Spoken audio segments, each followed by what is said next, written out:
por favor, para que lo hagamos en este momento. ¿Listo? Ahí por el chat se las estoy proporcionando. Esto es una información pues por una visita de pares académicos que hay como tal en la universidad, por un estudio pues, digamos, de acreditación de programas y todo eso. Entonces, para que por favor, se las copié mal, pero ya se las vuelvo y se las pego.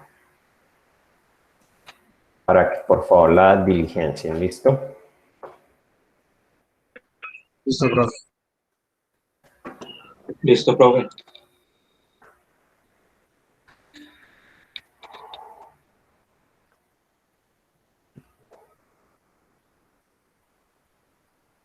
Vamos a tomarnos para esto que sean, pues acá nos habían sugerido que fueran 10 minutos, pues digamos que yo creo que en 8 minuticos podemos estar saliendo de eso. Igual me avisan por favor si necesitan los 10 minutos como tal, ¿listo?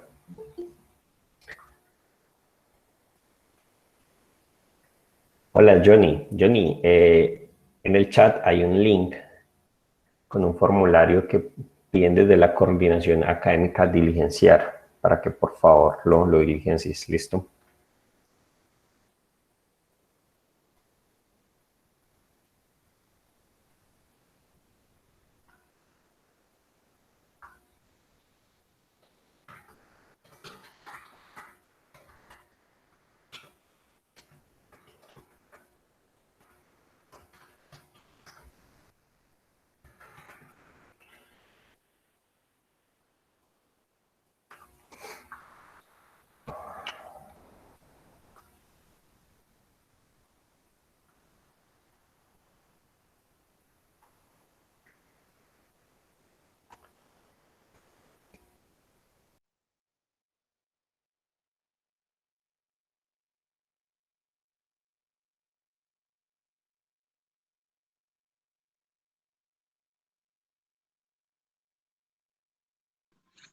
Listo, profe, yo ya terminé. Perfecto, está súper cortico.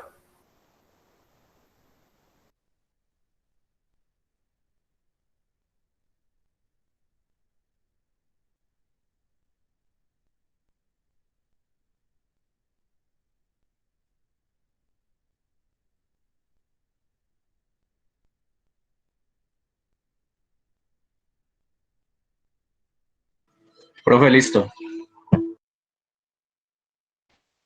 Vale, gracias.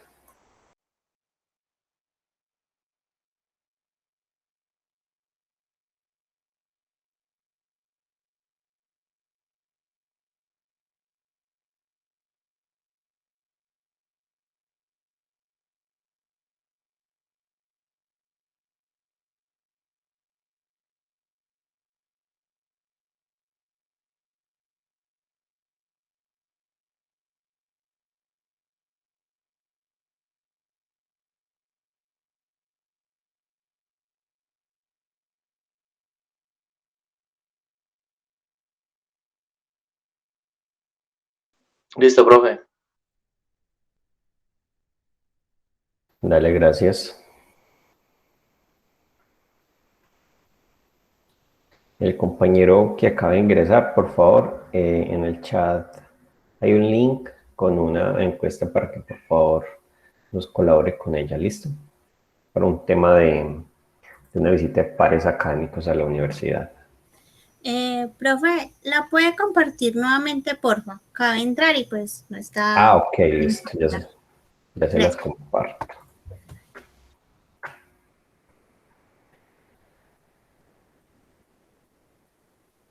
Listo, ahí está.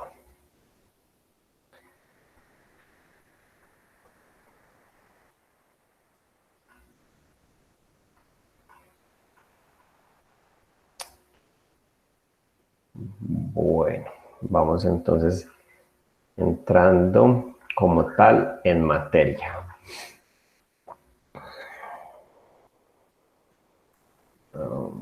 Les voy a compartir entonces pantalla. Me confirman por favor si la pueden ver. Recuerden fijarla para que pues, cuando de pronto alguien hable no les cambie y no puedan ver la pantalla. ¿Listo? Sí, señor. Vale. Este es arquitectura.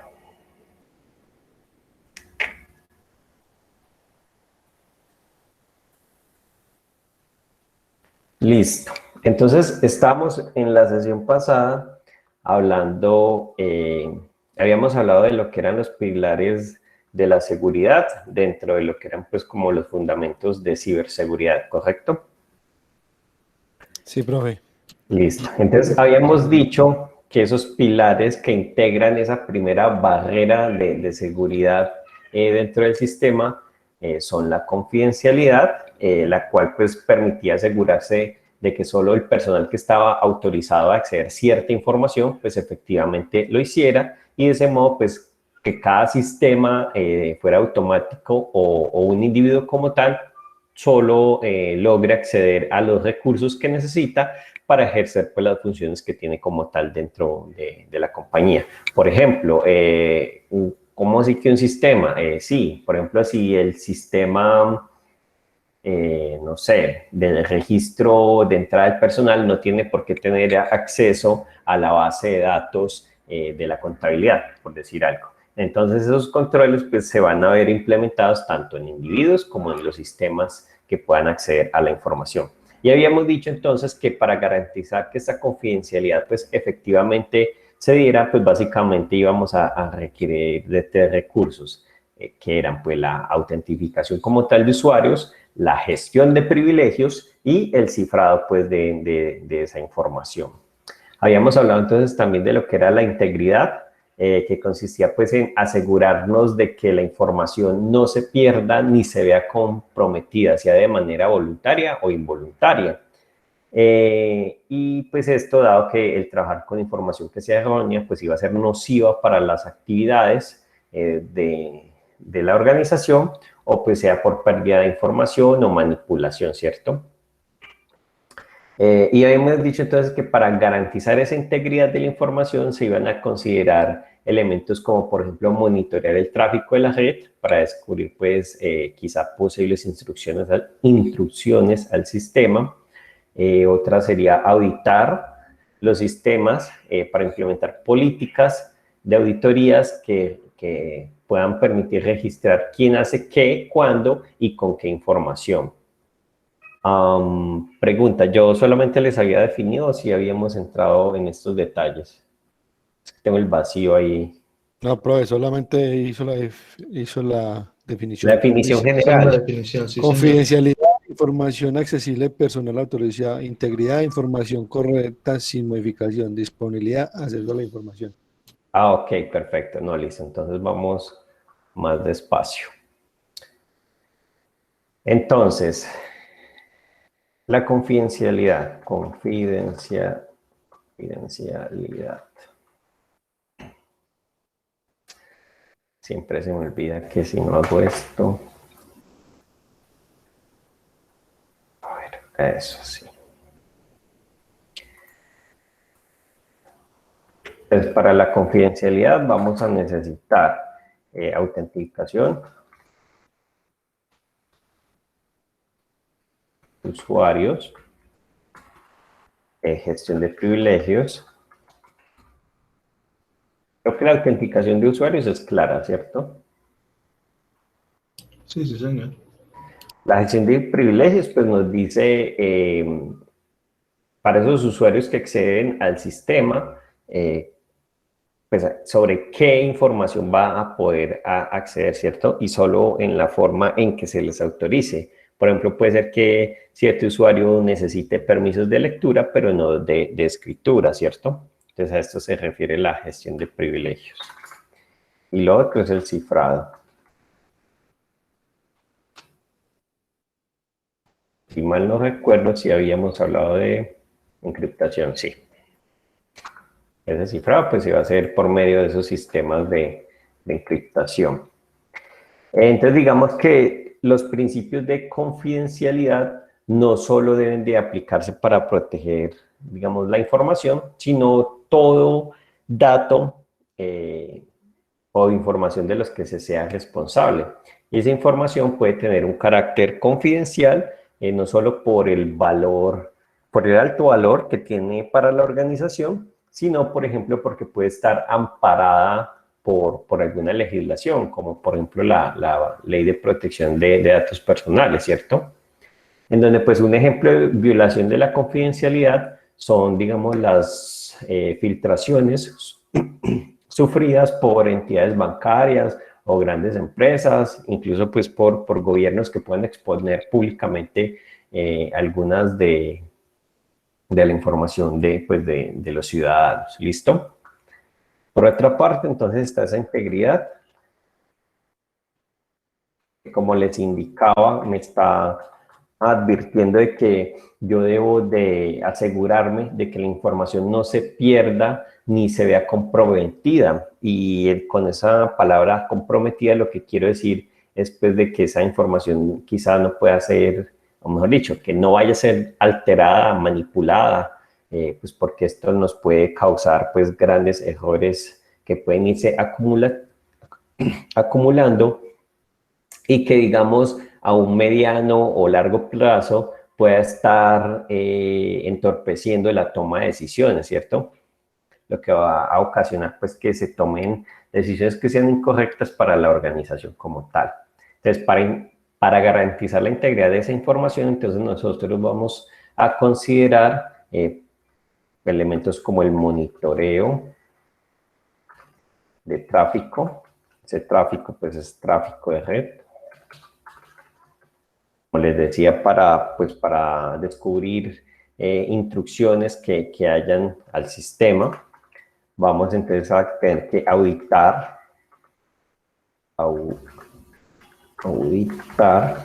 los sistemas. Y esto pues me va a permitir entonces implementar políticas de auditoría que registren quién hace qué, cuándo y obviamente con qué información lo está haciendo. Lo otro entonces es implementar sistemas de control de cambios.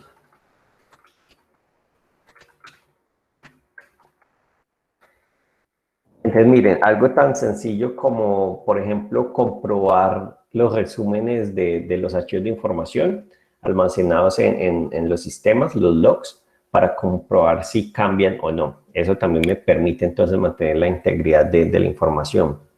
Digamos que otro recurso que se tiene pues son las copias de seguridad, que si mal no recuerdo ya habíamos también hablado ampliamente de ellas.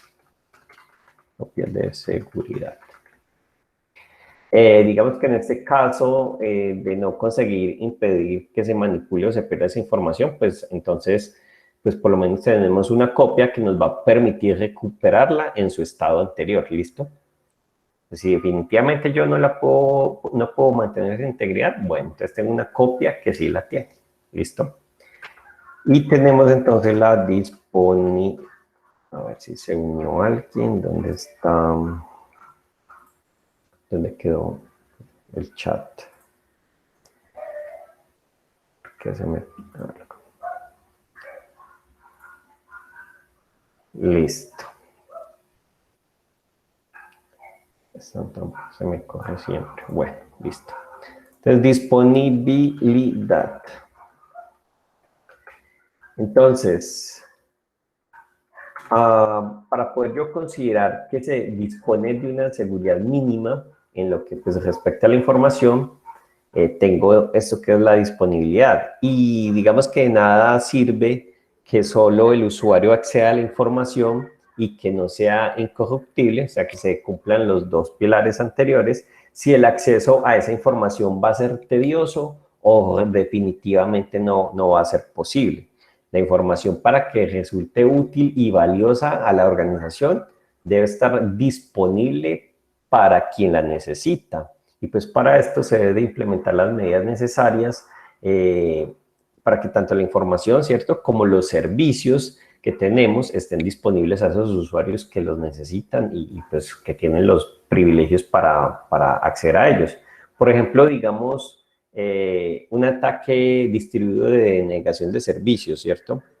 Esto puede dejar inutilizada una tienda online o un banco, y eso va a impedir entonces que los clientes accedan a esa información y puedan comprar o puedan realizar sus transacciones, ¿cierto? Otro ejemplo acá de pérdida de disponibilidad, por ejemplo, sería el correo electrónico, ¿cierto? Digamos que sea utilizado para lanzar campañas de spam, y pues que esto conlleve a que nuestro correo termine en una lista negra. Entonces, pues se impide que ninguno de los destinatarios de esos emails legítimos los reciban. Y digamos que entonces para este propósito se implementan entonces unas políticas de control, y esas políticas de control pueden ser, por ejemplo, acuerdos de nivel de servicio, lo que se conoce como SLAs. Está solicitando acceso. Listo. Entonces tenemos los SLAs, que son los acuerdos de nivel de servicio. También vamos a poder tener entonces lo que son balanceadores de cargas de tráfico. Balanceadores de carga de tráfico.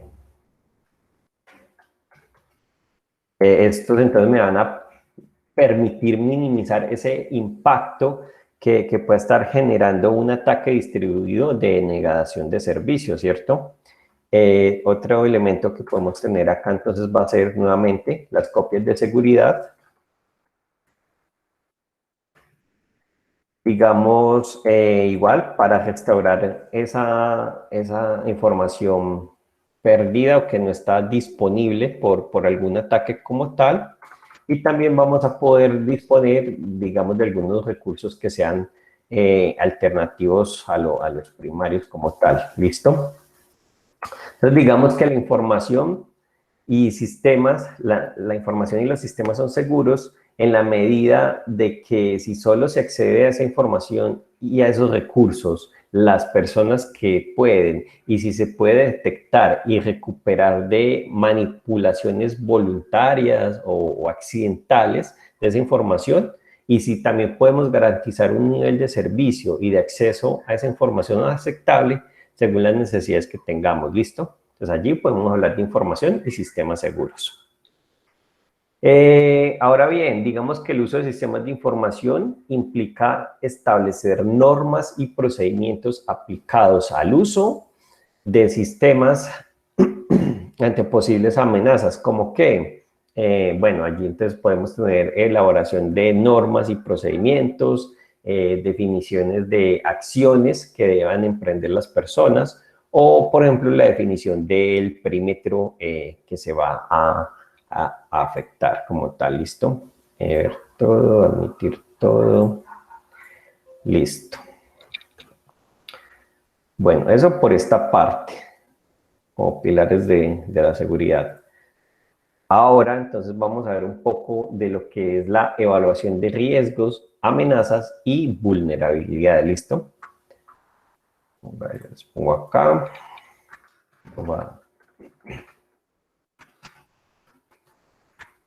Riesgos, amenazas y vulnerabilidades.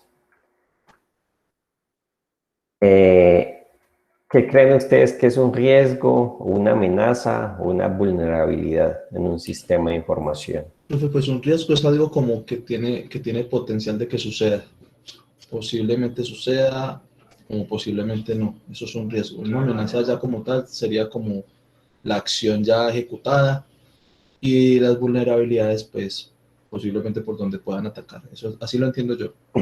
Bueno, ¿alguien más que quiera aportar al respecto?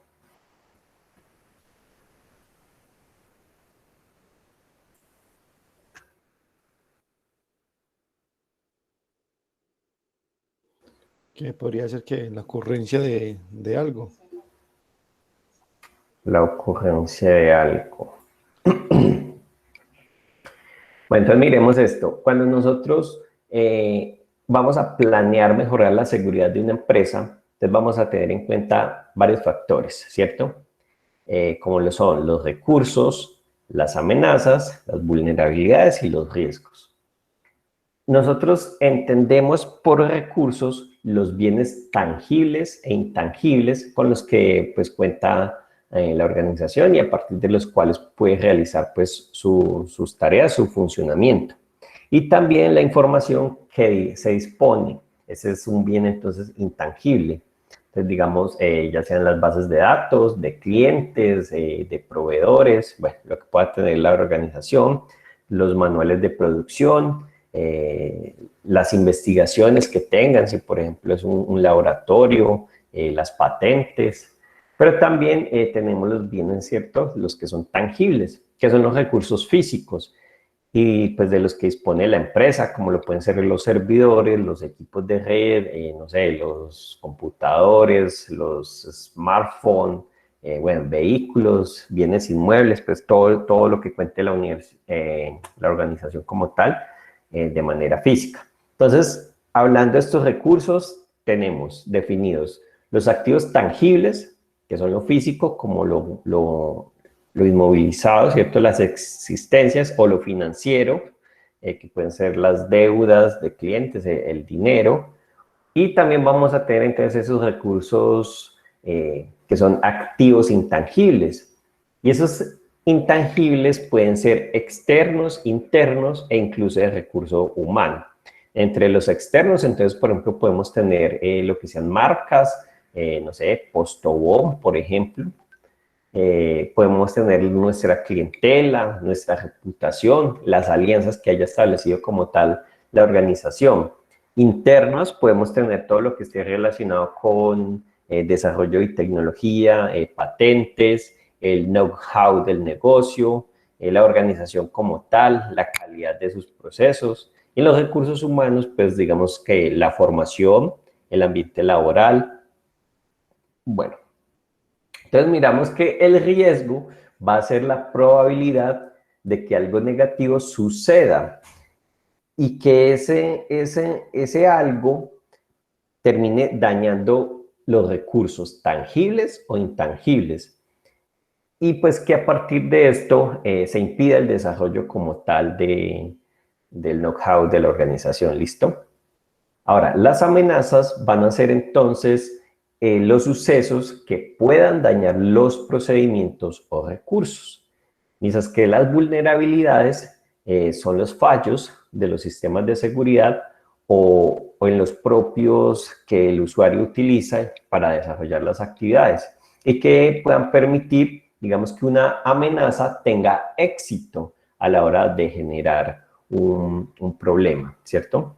Entonces, digamos que el principal trabajo de un responsable de la seguridad va a ser evaluar los riesgos para identificar las vulnerabilidades, amenazas, y en base a esa información, entonces, evaluar los riesgos como la probabilidad de que una amenaza concreta aproveche determinada vulnerabilidad y se pueda, entonces, aplicar lo que se conoce, pues se puede obtener como tal lo que es el riesgo. Entonces tenemos que el riesgo, si nosotros lo viéramos, digamos, de manera gráfica, a ver si esto me permite. Si yo digo que acá tengo el impacto, esto me permite escribirlo. Yo tengo el impacto entonces, y a eso le sumo, está como muy, no me permite, bueno. Si a eso le sumo la probabilidad que voy a obtener,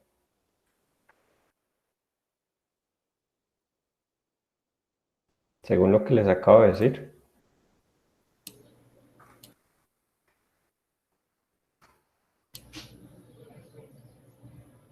¿Un riesgo? correcto. Entonces voy a obtener el riesgo.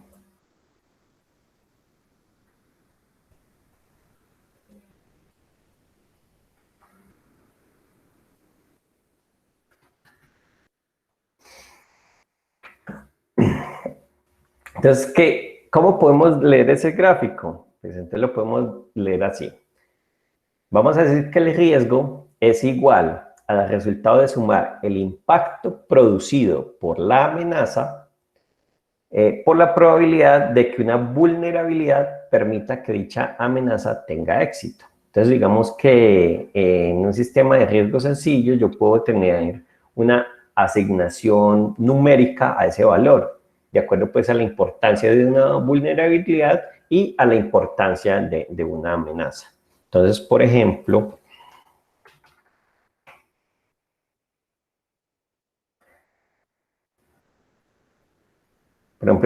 yo puedo tener lo siguiente, una tablita donde tenga la amenaza,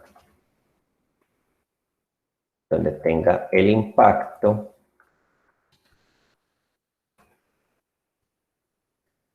la probabilidad, el riesgo.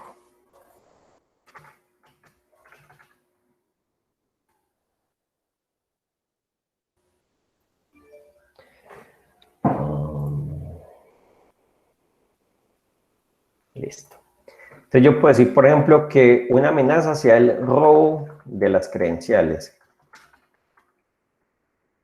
¿Cierto? El robo de credenciales.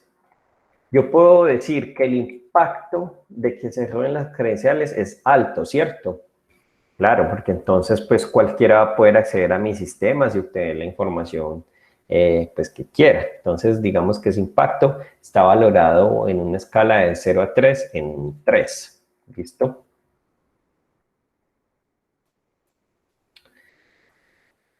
Pero yo tengo muy controlada esa situación. Entonces, ¿cuál va a ser la probabilidad de que eso ocurra? Entonces podemos decir que es de 0.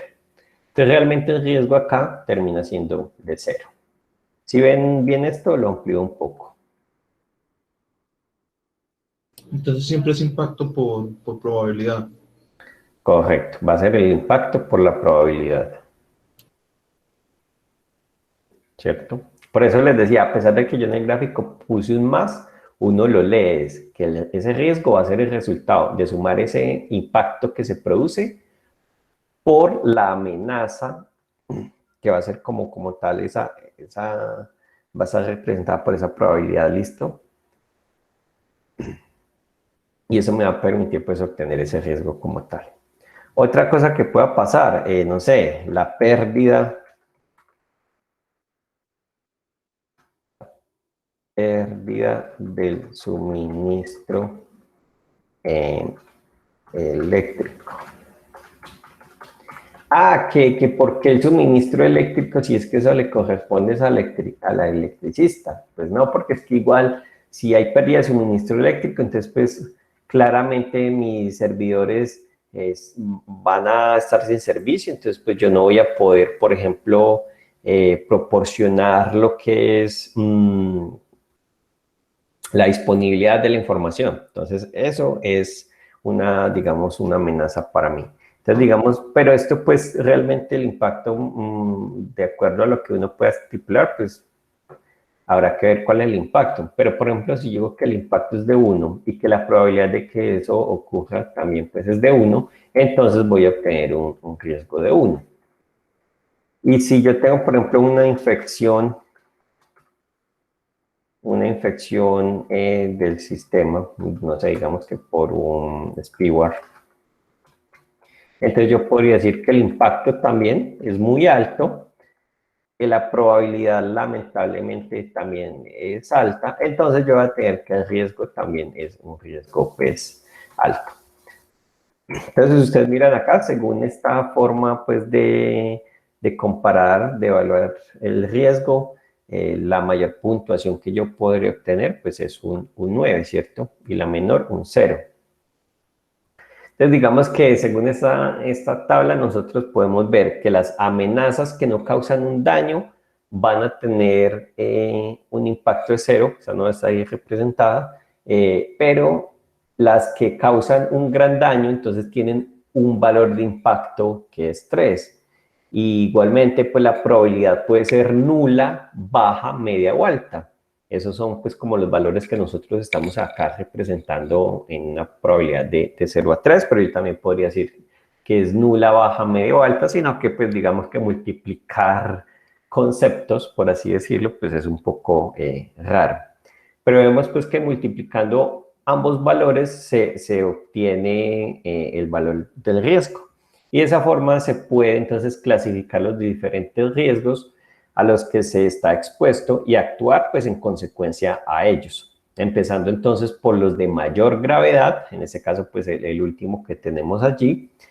Y si existen amenazas de ataques mediante robo de credenciales, por ejemplo, para acceder a un recurso cifrado, el impacto de perder dicha información sería alto. Pero pues, como les decía, si yo estoy asegurando que mi sistema no, pues tiene una probabilidad nula de que eso ocurra, entonces pues yo no me tendría por qué preocupar por ese riesgo, ¿cierto? Porque pues no va a haber como tal una amenaza.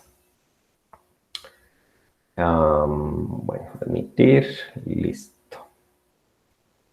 A los que han estado ingresando, por favor, les dejo el link a una encuesta para que la diligencien para la universidad, ¿listo? Por un tema de visita de pares académicos. Bueno. Bueno, esta tablita la voy a pegar acá para que la tengamos pues ahí de referencia. Esto me va a pegar. Eso es una machera. Listo. Entonces nosotros podemos tener diferentes tipos de amenazas. Entonces digamos que existen amenazas que difícilmente vamos a poder controlar, digamos como por ejemplo algo natural como los desastres naturales o digamos un error que incluye un factor humano, pero que igual deben ser tenidas en cuenta a la hora de calcular esos riesgos. Una persona, por ejemplo, podría borrar de manera accidental información de un servidor o podría enviar un correo electrónico con información confidencial a un destinatario pues erróneo. O, por ejemplo, no sé, el hardware, por ejemplo, de los recursos informáticos de la empresa puede que se dañe por alguna inundación o una falla eléctrica, bueno, cualquiera de esas cosas que puedan pasar.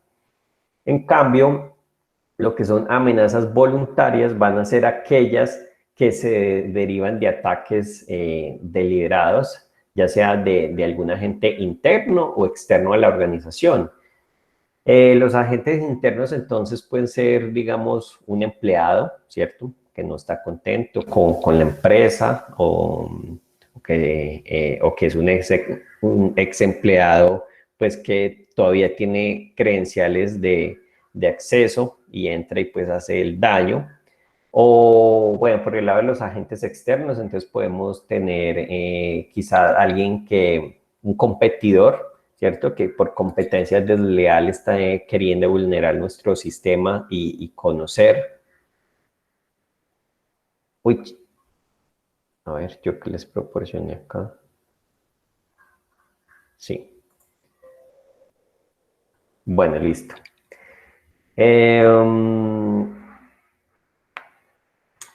Bueno, sí, les decía, competencia desleal o no sé, un activista que esté en contra de alguna organización y entra pues para mirar cómo la acaba, por decirlo de alguna manera, o terroristas, cibercriminales, bueno, todos estos. Entonces recuerden que en tipos de amenazas tenemos las que pueden ser difícilmente controlables, desastres naturales, error humano,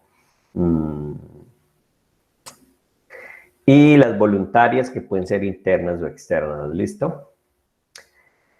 Ahora, respecto a lo que son vulnerabilidades, entonces van a ser por lo general, valga la redundancia, generados por fallos de diseño de procedimientos o de los recursos. Y esas vulnerabilidades van a existir, no es que se fabriquen, ¿cierto? Entonces, una vulnerabilidad es cualquier fallo de diseño que permita que una amenaza pueda afectar a un recurso. Profe, una pregunta. Sí. Por ejemplo, a mí me pasó un caso en la empresa donde yo trabajo, de que a pesar de que nosotros teníamos todas las medidas de seguridad, a pesar pues, de todo eso, hubo como una especie de ciberataque, ¿cierto? Sí. y nos alcanzaron pues a encriptar cierta información, pero pues menos mal pues teníamos como un respaldo. ¿Eso sería Ok. también por fallo en digamos, en el diseño, o eso ya vendría a ser otra cosa? Recuerden que yo les he comentado que siempre estos pilares y el tema de la seguridad de la información va a estar dada por el nivel, digamos, de seguridad que pueda, bueno, más que el nivel de seguridad es como por el nivel de inseguridad que se pueda permitir como tal la organización. Entonces allí pueden haber varias cosas que quizás tú dices que estaban protegidos, ¿cierto? Pero allí habría que revisar es hasta qué punto realmente estaban protegidos, ¿cierto? Ah, listo, profe. No, sí, porque pues como nosotros somos una empresa de proveedora de internet, entonces Ok. nosotros, pues, digámoslo así, por ley, por muchas cosas, tenemos que manejar con una seguridad alta. Entonces, a pesar de todo eso, nosotros pues como no nos explicamos cómo fue, digamos, o cómo llegaron a... Y el otro tema, qué pena que te corte No, ahí, el tranquilo. otro tema es lo que hablábamos también, y es que si bien yo puedo tener muy buenos dispositivos con los que asegurar la información y la red como tal, pues si no se han configurado de la mejor manera, pues igual no os va a servir de nada. Lo otro también es que lo que yo les decía, igual un sistema nunca va a ser 100% seguro. A Microsoft lo han hackeado, creo que fue a Disney también. O sea, muchas empresas que tienen todo el recurso económico han sido vulneradas. ¿Qué es lo que pasa allí? Entonces, que no solamente es necesario yo asegurar los sistemas, sino quizá también entonces contratar a alguien que verifique efectivamente qué tan seguro está siendo mi sistema. Entonces, está el caso que yo ya les comentaba de esta empresa, disculpen que vuelve y la menciono, pero pues es como la única que conozco acá en la región, Dragon Jar, que se dedican entonces a esto, a hacer auditoría de esos sistemas de información y a atacarlos, obviamente pues con el fin simplemente de descubrir cuáles son las vulnerabilidades que se tienen ahí como tal. ¿Listo? Ah, listo, profe, gracias. Bueno, entonces les estaba diciendo que esas vulnerabilidades, eh, digamos, básicamente van a ser proporcionadas por un fallo del diseño del sistema, o que ese sistema no sea actualizado, ¿cierto?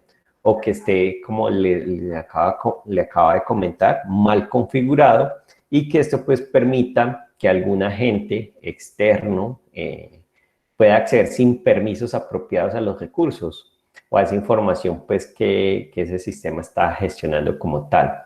Entonces, en función del tipo de recurso al que estemos orientados, van a existir distintas fuentes de información donde se puede buscar vulnerabilidades que sean aplicados a los sistemas con que nosotros contamos.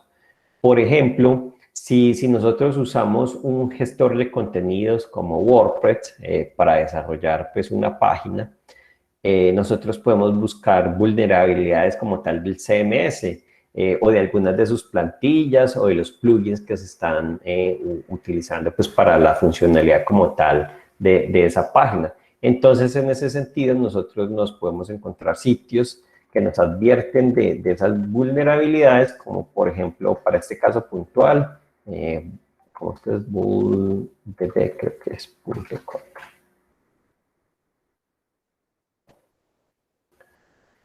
Entonces, digamos que acá, mira, acá nos están diciendo que esto es una base de datos de vulnerabilidad de WordPress, entonces quien trabaje con WordPress debe estar pendiente de la información que se pueda suministrar como tal en este tipo de sitio, ¿cierto? Si nosotros buscamos, no sé, bases de datos más amplias o relativas a más sistemas, nosotros podemos acudir entonces a las bases del Common Vulnerabilities and Exposures. Vamos a ver si lo encuentro. Se ve. Acá está. Entonces, o podemos recurrir a boletines de vulnerabilidades que puedan existir, ¿cierto? Digamos que entonces este tipo de buscadores lo que nos van a posibilitar es filtrar información de vulnerabilidades que están expuestas por fabricantes. Muchas veces entonces los routers tienen alguna vulnerabilidad y requieren un parche y nosotros no nos hemos dado cuenta, o el sistema operativo. Entonces, estar como consultando este tipo de información nos van a permitir, puede ser quizá... es el caso de tu empresa, que de pronto la configuración que ustedes tenían estaba bien, pero llegó algún momento en que se conoció alguna vulnerabilidad y esa vulnerabilidad se explota y pues quienes la conocen empiezan a mirar dónde pueden sacar provecho de ella, ¿no? Entonces también es importante esa parte. Y bueno, otra cosa es que tanto, digamos, instituciones públicas como privadas, hay unas que comparten y difunden información también relacionada en este aspecto. Digamos que la mejora global de la seguridad incrementa esa seguridad individual y fuerza, no sé, a los desarrolladores o a los fabricantes a eliminar esas vulnerabilidades de esos sistemas. Entonces miremos, por ejemplo, un caso práctico de evaluación del riesgo, acá continuando con lo que estábamos viendo. Vamos a definir otra, por ejemplo, ya que hemos hablado de la encriptación de los datos, supongo que fue un ransomware. ¿Cómo es que escribe esa vaina? Ransomware. Entonces, digamos que el impacto de esto es, sí, alto, pero pues si yo tengo otras medidas, pues puede que pueda recuperar esa información sin problema y que la probabilidad de que eso ocurra es alta, entonces voy a obtener un riesgo de 4, ¿cierto? Entonces, digamos que si se dispone de un servidor de almacenamiento y se consideran esas amenazas que pueden afectar, entonces se tendría, por ejemplo, como ya habíamos visto, el acceso no autorizado, no sé, la infección por spyware, la pérdida del suministro eléctrico o una infección por ransomware. Y el impacto de cada caso sería alto para el acceso no autorizado porque sería, digamos, cierto, imparable, por así decirlo. Va a ser alto para el spyware porque va a poder filtrar información de una forma oculta, sin necesidad pues, de tener un acceso físico. Va a ser bajo para la pérdida del suministro eléctrico debido pues, a que eso es algo, digamos, que se soluciona fácil. Y va a ser medio para el ransomware, digamos, ya que solo con restaurar, como supongo lo hicieron ustedes, una copia de seguridad, entonces ya se solucionó el problema como tal. Entonces, respecto a la probabilidad, dado que se obtiene control de ese acceso de credenciales, digamos que la posibilidad de robo de credenciales es nula. Entonces, pues la probabilidad, el riesgo como tal, pues también va a ser nulo. Ahora, la probabilidad de infección por un malware es media, suponiendo que no se tengan las medidas idóneas o necesarias, y la misma probabilidad se aplica pues, con el ransomware. En cuanto al suministro eléctrico, entonces sería de baja probabilidad. Entonces, digamos que los riesgos bajo este análisis que acabamos de hacer, los riesgos de mayor a menor importancia van a quedar de la siguiente manera. En primer lugar, vamos a tener entonces esa infección por spyware. En segundo lugar, el ransomware. En tercer lugar, entonces, la pérdida del suministro eléctrico. Y en cuarto lugar, como tal, el robo de credenciales. ¿Listo? Creo que ya habíamos alcanzado a hablar algo de la ley de mínimos privilegios, ¿cierto? actualizar esta información allá.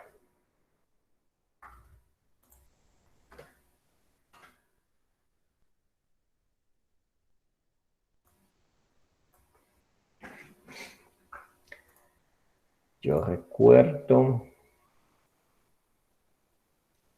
es que a veces me confundo con la otra asignatura que es de bases de seguridad de la información. Sí, claro, todo eso tiene que ver con la ley de mínimos privilegios. Bueno, vamos a ponerla acá como tal, una sección aparte.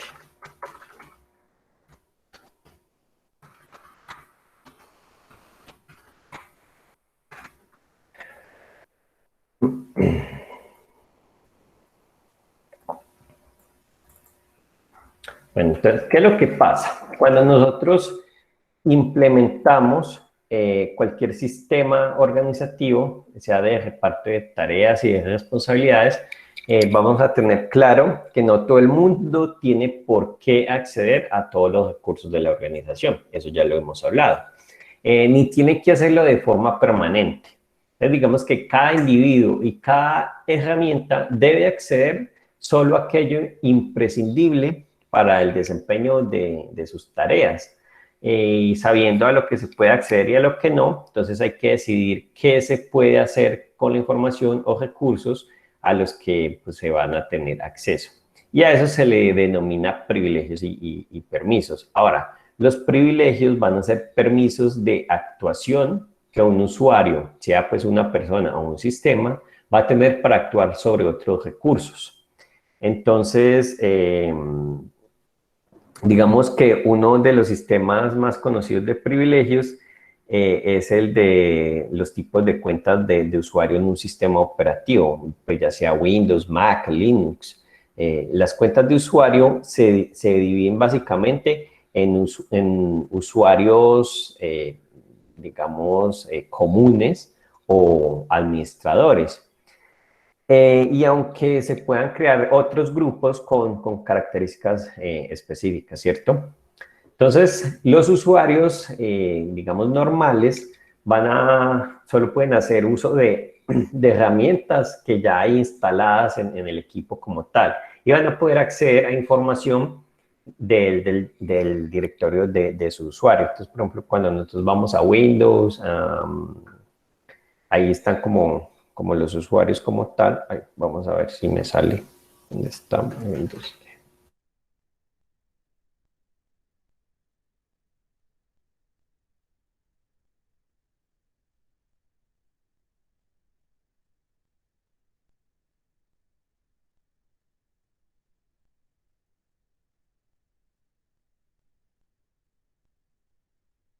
Pues a los, digamos, recursos que hay allí para mi usuario, ¿cierto?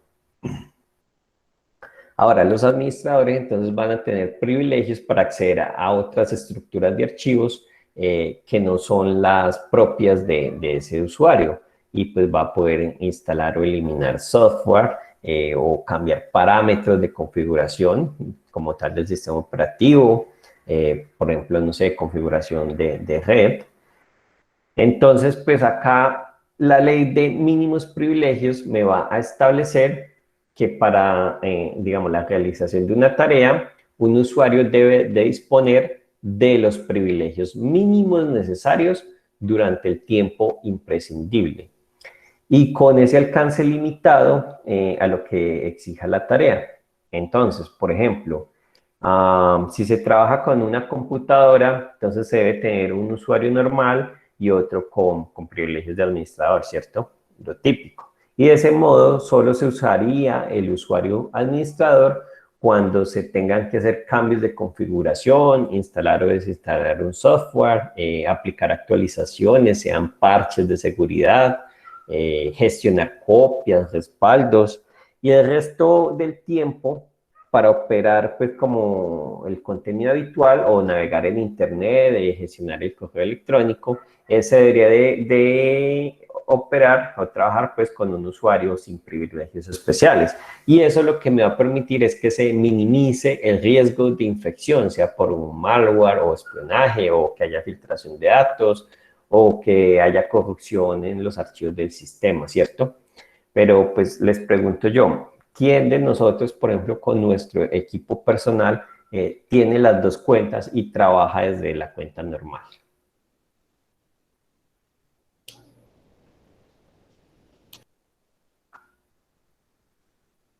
¿Cómo así, profe? ¿Con el usuario administrador y el usuario normalito?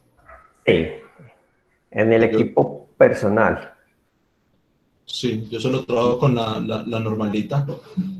La que Sí, no crea al profe, principio que de procesa viene ya con los privilegios de administrador, profe. Entonces no es normalita, porque es una cuenta de administración. profe, es que yo creo que la mayoría hacemos eso, trabajamos sino con el administrador uno solito. Ajá. Creo que Es que tiene que hacemos un ser, usuario invitado de pronto para un familiar, pero siempre uno es con el administrador, pues no sé, eso siempre es como lo más común. sí, profe, a menos que uno tenga un equipo pues de escritor y lo tenga en la sala y pues haya mucha familia, un núcleo familiar grande, pues uno haría eso, pero de resto con portátil de uno siempre es con la cuenta que el administrador. Ajá. Pero entonces, bueno, lo que yo les acabo de decir, eso sería como una, como tal, una mala práctica, ¿cierto? Entonces yo puedo tener algo como esto. Digamos, Profe, perdón, ahí lo interrumpo, o sea que lo más sano es hacer un administrador y dejarlo ahí quietecito solo para instalar, para configurar y siempre correcto, trabajar con un invitado. correcto. Pues tampoco con un invitado, porque el invitado también es muy restrictivo, ¿cierto? Esto no sirve para hacer diagramas de Venn. A ver, ¿cómo lo hago? Bueno, tocó pintarlo.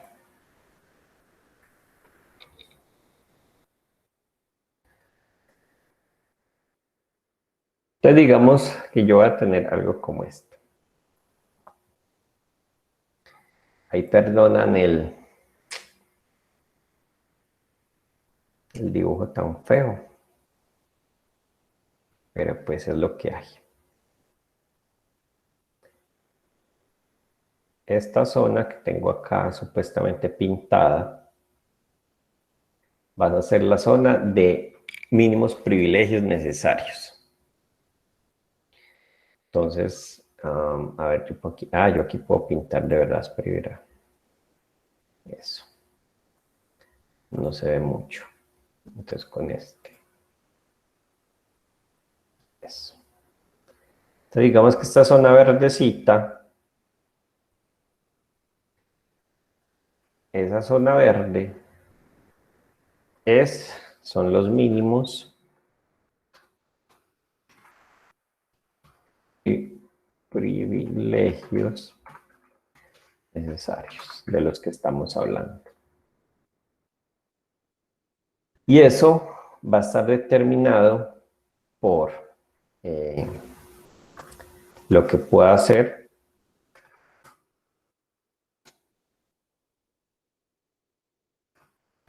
lo que puedo hacer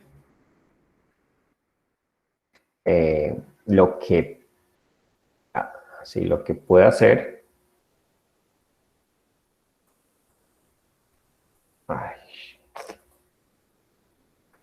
lo que puede hacer por cuánto tiempo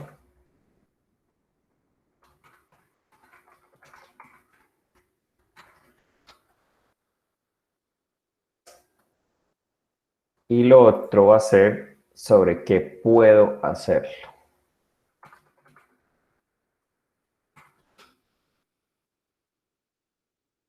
Este que lleva una...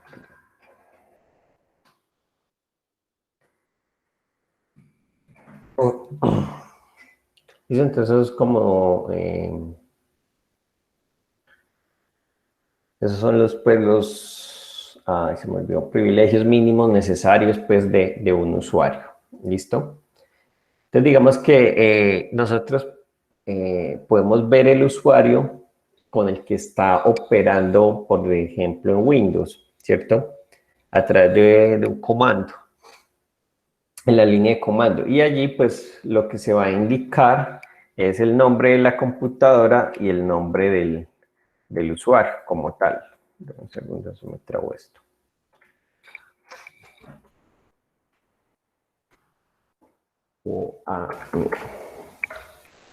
Bueno, se nos están viendo esto. Entonces, por ejemplo, si yo ejecuto ese comando, entonces ahí ¿qué me muestra? Él me muestra el nombre de esa computadora, que es Ada, y el nombre de usuario, que es 3mer, ¿cierto? Entonces, si se añaden unos complementos al comando, entonces se puede informar a qué grupo pertenece y los privilegios que tiene asignados, ¿cierto? Profe, Sí. eso sería lo mismo, pues lo que usted nos trata, lo que nos quiere explicar es lo mismo que pasa cuando uno pues, tiene instalado cualquier sistema Linux, a base Linux, en nuestras computadoras y que a la hora de instalar uno tiene que hacerlo es con usuario root. Sí, allá con el root es que yo voy a administrar como tal el sistema y solamente, de hecho creo que en las distribuciones Linux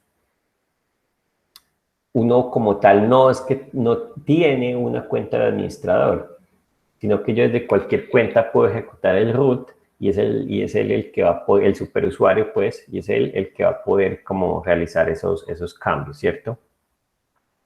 Entonces, si yo ejecuto, por decir algo, un comando con un usuario normal o como un administrador, entonces nosotros, como administrador, seguramente yo voy a poder mostrar una lista de privilegios más largo. Conceder entonces esos permisos adecuados a cada usuario de un sistema va a ser tan importante para la disponibilidad como también lo es para la confidencialidad y la integridad, ¿cierto? Revocar ese permiso igual cuando ya no sea necesario. Digamos que por eso las políticas de privilegio no se deben de ocupar, digamos, de la asignación, no se debe de ocupar de la asignación solamente, sino también de la revocación de esos permisos. Por ejemplo, lo que ya les he comentado desde la primera sesión, cuando un empleado se va de la empresa o cambia de departamento o incluso cuando está de vacaciones. Si el usuario está de vacaciones, los accesos que tiene a la empresa deberían de estar desactivados. ¿Listo? Bueno, otro fundamento pues allí a tener en cuenta va a ser la ingeniería social. ¿Quién me dice qué entiende por ingeniería social? Una pregunta. Es conocer, cuando hablamos de ingeniería social, es estudiar pues a la persona a la cual le vamos a aplicar nuestra metodología de ataque, ¿sí? Puede ser por llamadas telefónicas, o sea, estudiarlo, pero físicamente, interactuar con ella físicamente. No solo físicamente, sino mentalmente, haciéndole preguntas que si tiene un esposo, cómo se llama, o sea, va indagando sobre la vida de la persona y en base a eso puede sacar las respuestas que necesita para ejecutar el ataque. Vale. Un segundo, por favor.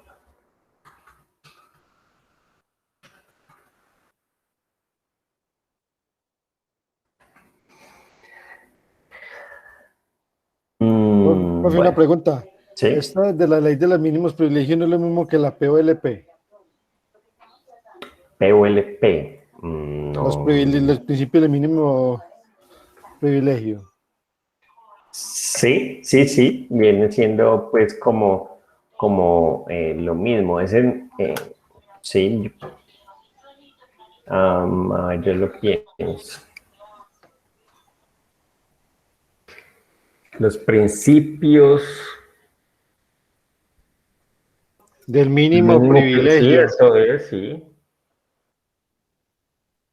Sí, es que son principios o leyes, lo mismo, pues sino que pues, yo lo conozco como ley de mínimos privilegios, pero sí, es eso mismo. No hay ninguna diferencia ahí como tal. Bueno, entonces estamos hablando de ingeniería social. la ingeniería social es, digamos, cualquier acto que induzca a una persona a realizar pues una acción que puede o no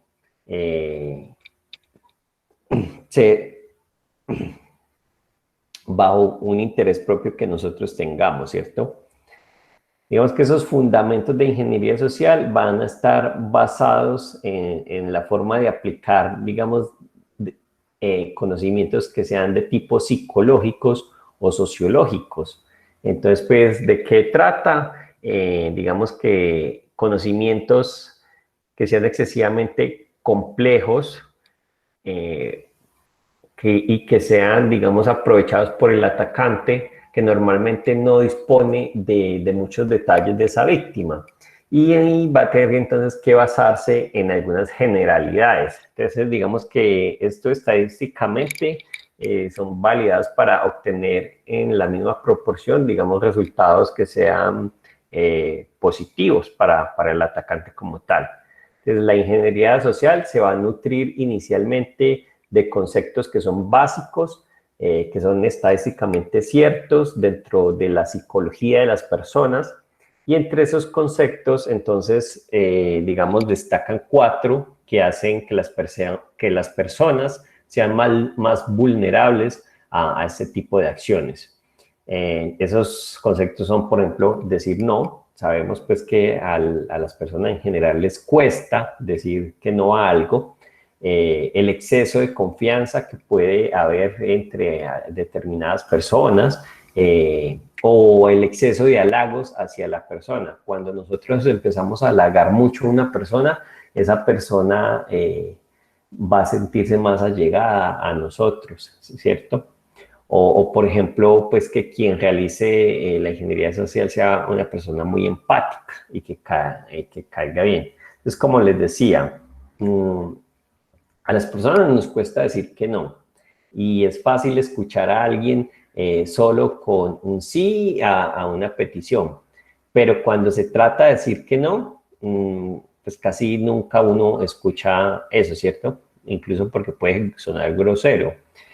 Eso no casi siempre va acompañado de una excusa. A las personas les gusta entonces ayudar a los demás, eso los hace sentir bien, y cuando quieren decir no, hay que razonarlo y excusarlo, tanto a la persona a la que se le dice como a nosotros mismos, ¿cierto? Entonces digamos que por eso, si el ingeniero social es capaz de neutralizar el uso de excusas, estará entonces cerrándole las puertas al objetivo que se encontrará en la encrucijada como tal, entre decir simplemente no o ceder a la petición, sea pues algo de forma total o parcial. En cuanto a la confianza, digamos que las personas son confiadas por naturaleza, y eso es algo pues que es imprescindible. La mayor parte de la gente lo va a dar por válido y se tiende a creer entonces en las cosas si parecen reales, así lo sean o no.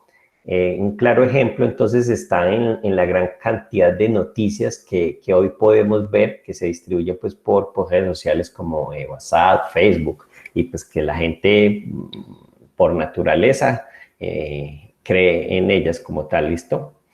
Ese tema que les decía, por ejemplo, de la adulación, las personas entonces, a las personas les encanta que les digan cosas buenas sobre ellas. Entonces todos buscan reconocimiento en su vida profesional, en la particular o en su vida sentimental. Y se quiere ser, digamos, reconocido en nuestras organizaciones, dentro de nuestros ámbitos familiares, de amigos, o en el deporte si se practica. Pero cuando nosotros, digamos, alimentamos ese ego, esa sensación de superioridad hace sentir seguro al individuo, y en consecuencia entonces uno baja el nivel de atención a otros detalles, y es allí donde la ingeniería social aprovecha esto. El tema de la empatía, digamos que entonces se aprovecha de esa vulnerabilidad, digamos, de las personas para que otros se preocupen por, digamos, por sus por problemas que han sido simulados y que están entonces buscando cómo ayudarle o que haga sentir mejor a ese individuo bajo sus propias preocupaciones como tal, ¿cierto? Digamos que en las tribus o clanes, desde un punto de vista más sociológico, digamos que la principal barrera o vulnerabilidad, según se mide para un ingeniero social, es como la tribalización, o sea, los clanes. Entonces, todos somos vulnerables en cuanto a por qué defecto confiamos. Y esa confianza es más fuerte si cabe con la gente del círculo que es cercano a nosotros, nuestra familia, los amigos, nuestros compañeros de trabajo. Nosotros, entonces, las personas somos más receptivas a todo aquello que nos cuente la gente de ese clan o de esa tribu a la que pertenecemos. Y entonces es más fácil creer en algo que diga, no sé, nuestra mamá o un hijo, que lo que cuente un extraño. Y por difícil que resulte pues de creer, el asunto del que le hablen carece pues como totalmente de importancia. Otra cosa es que el contexto, al hablar de ese clan, no solamente pues habla de la gente que se conoce directamente, también se habla de los contextos como tal, ya que el elemento de esa tribu a la que se pertenece solo tiene como un sentido bajo ese mismo concepto. Una de las formas entonces más habituales de uso de esa ingeniería social para atacar infraestructuras informáticas es la obtención de información personal de la plantilla de una organización. Entonces, conscientes de que dicha información permite descubrir, no sé, contraseñas y accesos o recursos restringidos. Y también se usa como tal esa ingeniería social para generar campañas genéricas de correo electrónico fraudulento, como lo puede ser el phishing, pues que está destinado como tal a distribuir, por ejemplo, pues malware. Digamos entonces que actualmente la ingeniería social es el principal método que se está usando para distribuir pues lo que es por ejemplo, el ransomware, que como ya les he comentado, pues cifra los archivos y luego pues pide un rescate económico. O el phishing, que funciona pues porque el email parece auténtico, pero está suplantando la identidad de una organización, ¿cierto? Que quizás sea reconocida por un gran público, ¿cierto? Entonces es muy común suplantar, no sé, compañías eléctricas, proveedores de servicios celulares. En el caso pues del espía phishing, que es una variación como tal del phishing, en lugar de distribuirse masivamente, entonces emplea email redactados y diseñados para engañar específicamente a una persona.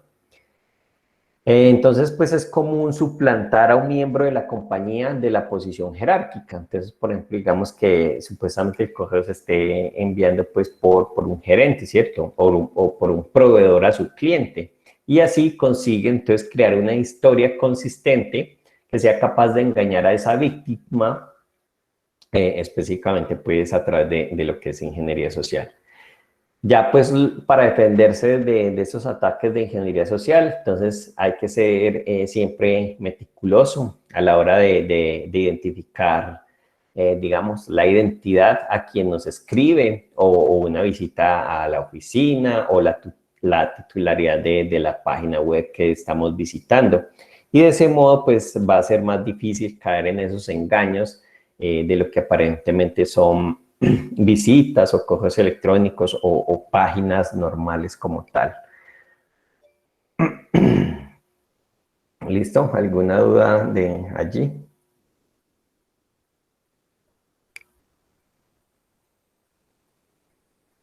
Por el momento no. No. Bueno, regálame un segundito, por favor. Voy por un vasito con agua.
Bueno.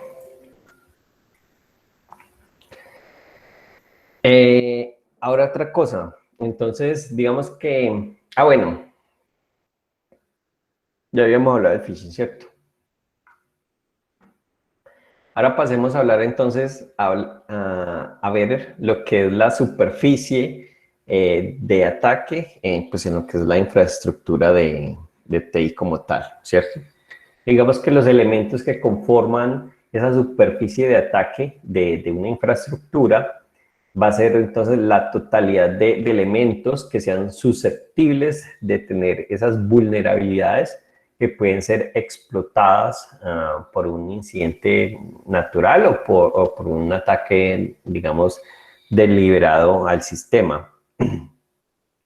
Y entre los elementos pues, que conforman esa superficie de ataque, se tienen entonces los dispositivos de red, sean router, sean switches, el firewall, también pues están las computadoras, los servidores, los sistemas de almacenamiento en la red, ¿cierto? Una NAS quizás, así pues como también los sistemas operativos, las aplicaciones o de firmware que se hayan implementado en todos esos equipos.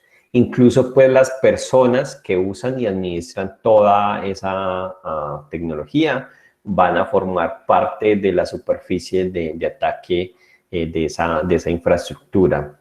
Y esto pues ya que tienen sus propias vulnerabilidades, ¿cierto? Cuanto mayor sea la superficie de ataque, es decir, pues cuantos más elementos estén expuestos, entonces va a haber más probabilidad de que existan pues vulnerabilidades disponibles para un ataque. Entonces, minimizar esa superficie va a implicar entonces igual una reducción de los riesgos que puedan causar, digamos, esos problemas. Además, que se puede reducir también digamos, la tasa de riesgos que no se puedan evitar, ¿listo? Entonces, ¿yo qué riesgos puedo encontrar, por ejemplo? A ver. Entonces, superficie de ataque.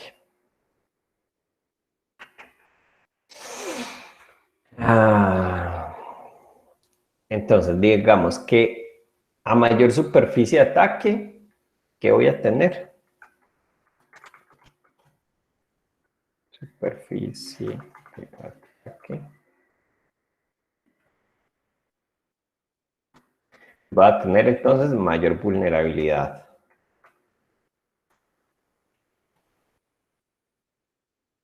Si se reduce la superficie,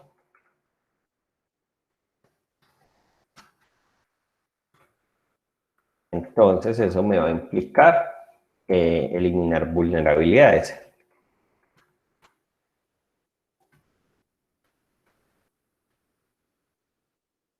Y si yo elimino vulnerabilidades, ¿qué estoy haciendo?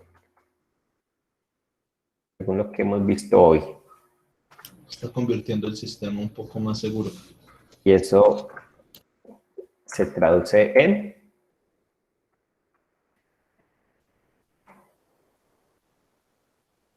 Un compañero dice minimizar riesgos. No. Bueno, sí, correcto. Eso se traduce en eliminar riesgos. ¿Listo? Entonces, al estudiar, digamos, las diferentes superficies de ataques, se dice que hay dos formas de ataques, y esos entonces van a ser ataques pasivos y ataques activos. Como tal, el ataque pasivo va a consistir, digamos, en monitorear al sujeto que se está atacando. Y es un ataque que no es invasivo, ya que no va a afectar, pues, como tal, la infraestructura. Pero monitorizar lo que se pueda, por ejemplo, almacenar o transmitir, o incluso información que es directamente pública, para ese tipo de ataques se puede, digamos, usar técnicas de monitorización de tráfico en busca, no sé, de documentos, de contraseñas o fuentes abiertas de información. Y esas fuentes pues son conocidas como OSINT, como tal.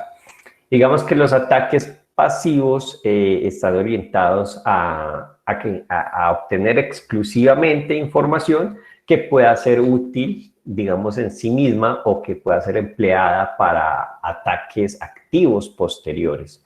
Entonces, pues por esa parte, identificar un ataque pasivo puede poner en alerta digamos, al usuario respecto a un activo, perdón, puede poner en alerta a la organización respecto a un ataque como tal activo, ¿listo?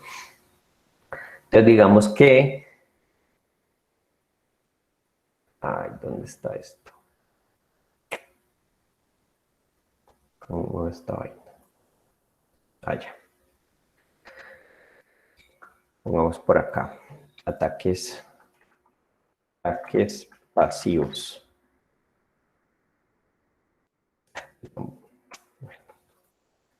No tenía necesidad de esto, pero bueno. Entonces, esos ataques pasivos, ¿qué van a hacer?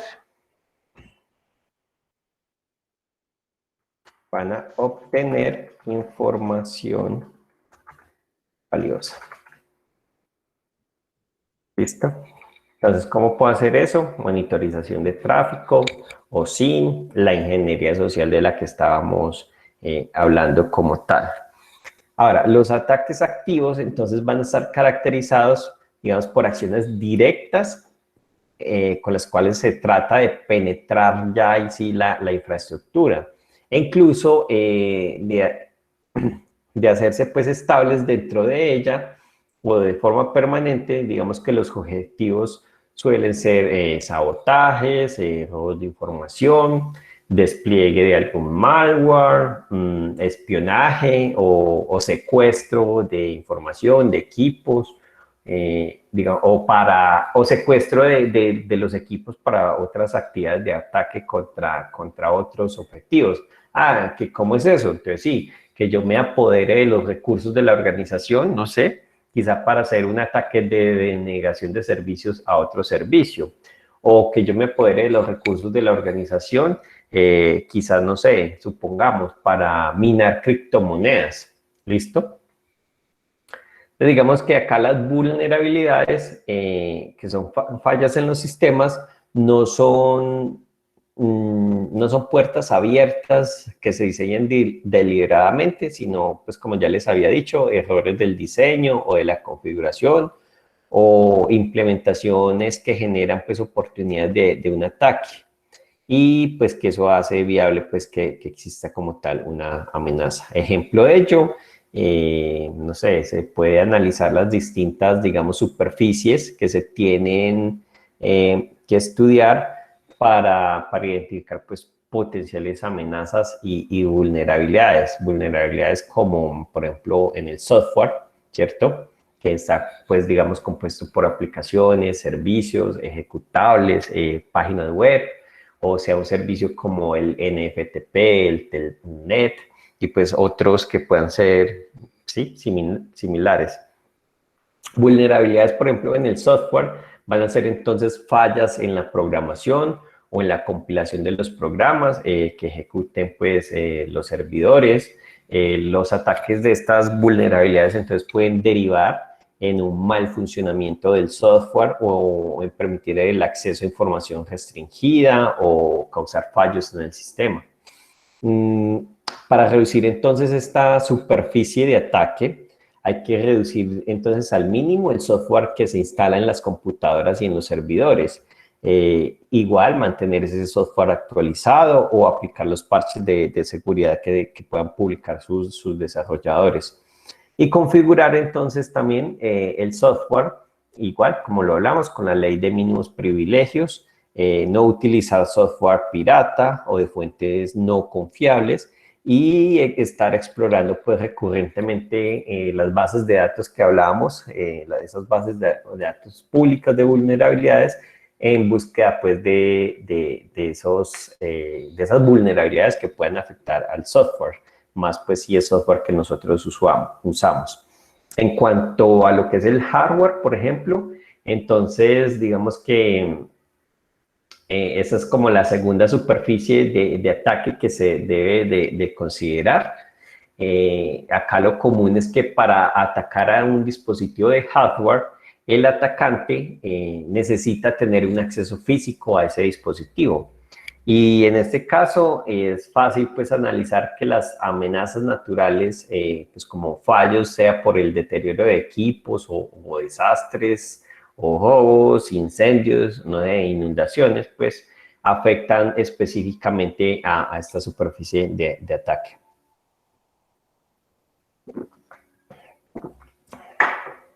Ya los ataques a hardware también pueden producirse a través de la red o afectando pues el medio físico de transmisión.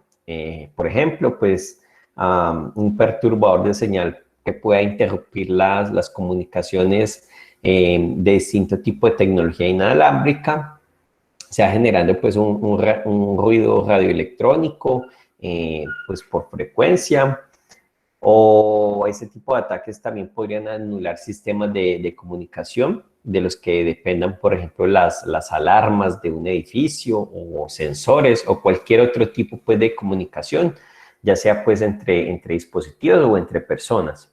Ahora, todo hardware de la infraestructura va a estar o puede estar expuesto como dispositivo en sí mismo, ya sea por sus puertos, sus protocolos de comunicación, las aplicaciones e interfaces que pueda poseer, y pues para reducir al mínimo la superficie de ataque, entonces se debe proteger físicamente esos equipos frente a incidentes, frente a sabotajes, mediante instalaciones seguras, con controles de accesos, cámaras de seguridad y bueno, lo que se llegue a requerir como tal.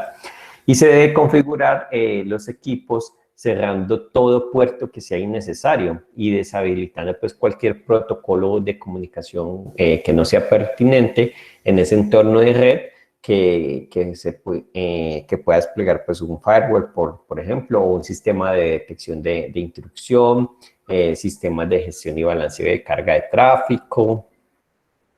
Al igual que pues con el software, se debe mantener el firmware actualizado de estos equipos y evitar pues que personal no autorizado pueda manipular su configuración. Digamos entonces que esta es una superficie de ataque correspondiente a los recursos físicos de la organización como tal. Ahora también pues, podemos tener una superficie sobre los recursos humanos que pueden actuar contra pues, los intereses de la organización. No sé, por descontento, sea por un error, un engaño, una disputa pues, que haya ahí. Y además de implementar y exigir pues, el cumplimiento de esos protocolos de actuación, es aconsejable que se implementen sistemas de registro y auditoría que permitan pues, verificar quién hace qué y cuánto, que también es algo de lo que hablan los mínimos privilegios. Y pues de ese modo evitar el anonimato. Y se minimiza la probabilidad de éxito pues, de una de esas amenazas de carácter humano. Además, pues se debe de invertir un esfuerzo y unos recursos en educar y pues concientizar a los usuarios de nuestros recursos de infraestructura para que se impliquen pues a la hora de mantener un alto nivel de seguridad dentro de la organización como tal. ¿Listo? Un segundito, por favor.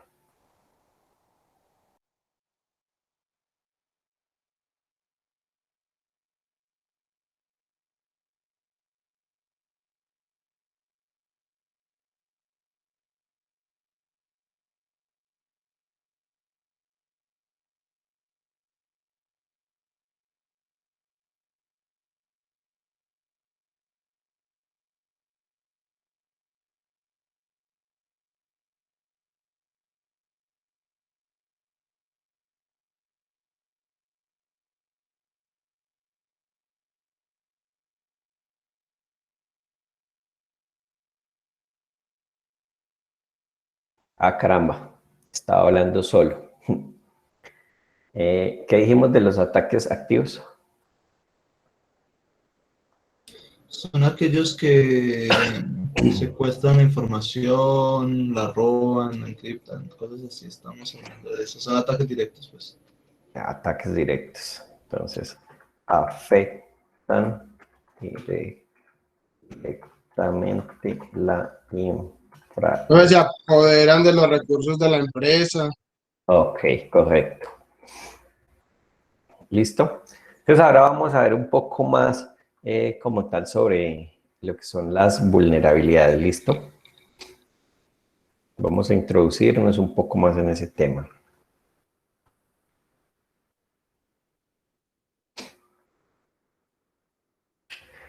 Bueno.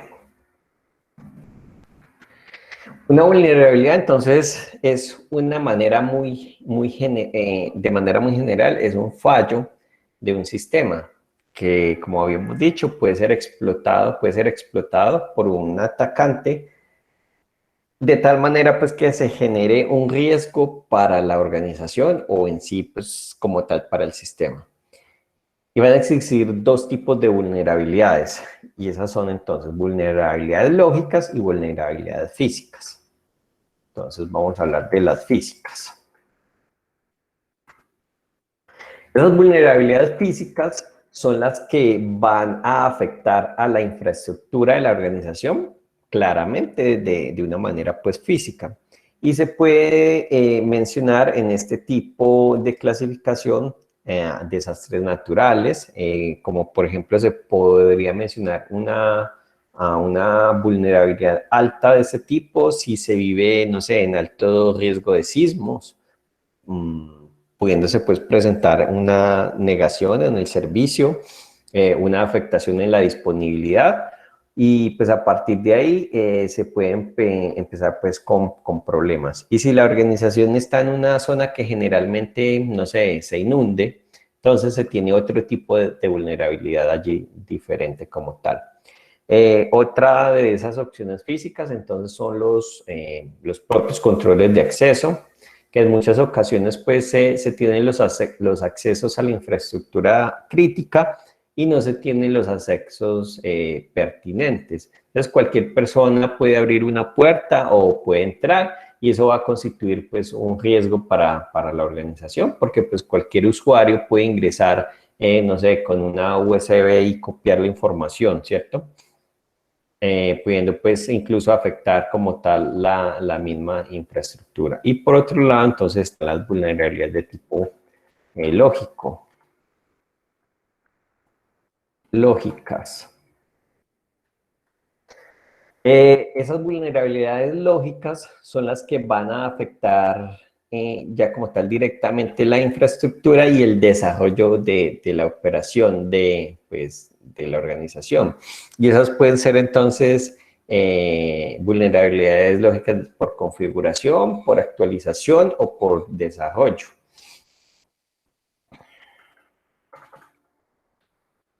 Entonces, por configuración.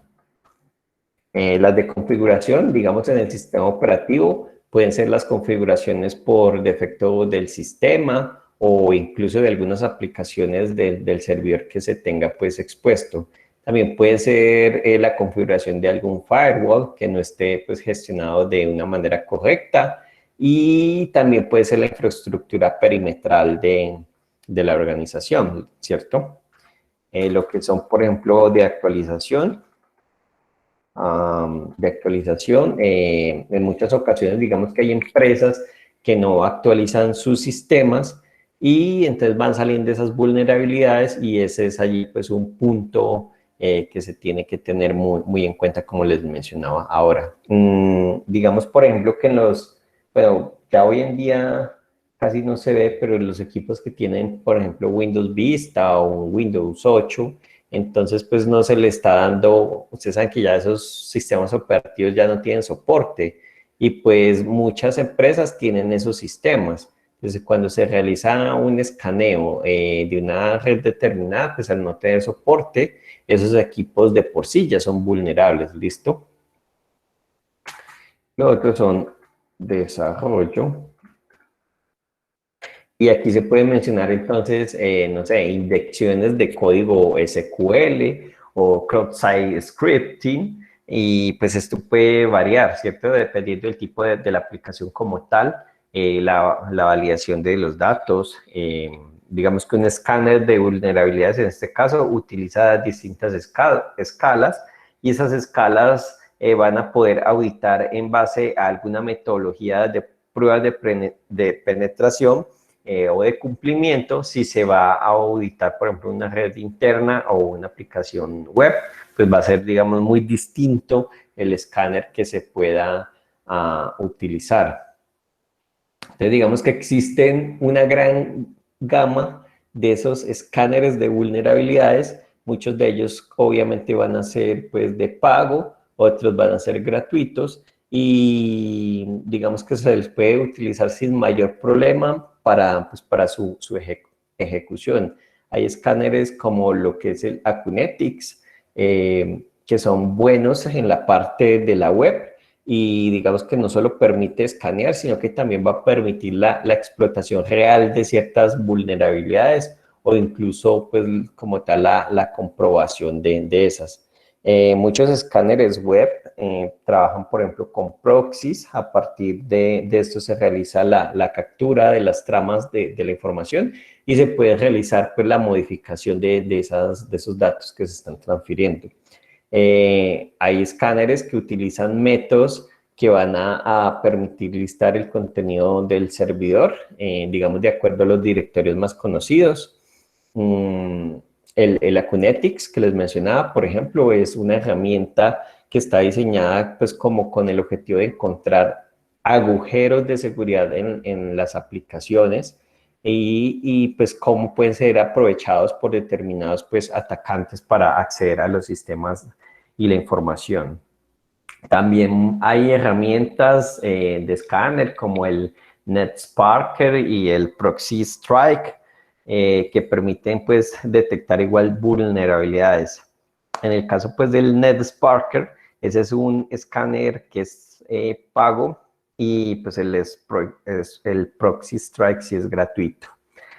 Y pues nos van a permitir identificar, por ejemplo, igual en desarrollo, inyecciones de SQL o el cross-site scripting que les mencionaba ahora. Hay otro escáner que está incluido, por ejemplo, en Kali Linux, que es el Vega, y que al igual que el Proxy Strike, va a pues permitir realizar ese tipo de escaneo, ¿cierto? Hay también escáneres para CMS, por ejemplo, y esto pues ya debido al número de vulnerabilidades que se han dado a conocer, y pues para nadie es un secreto que muchas empresas usan como páginas web sistemas CMS, pues como el WordPress, y sin evaluar siquiera pues los riesgos que pueden tener por esa parte. Y digamos que eso pues da posibilidad de explotar, no sé, inyecciones SQL o la gestión de la administración, bueno, entre otros problemas que se puedan encontrar allí.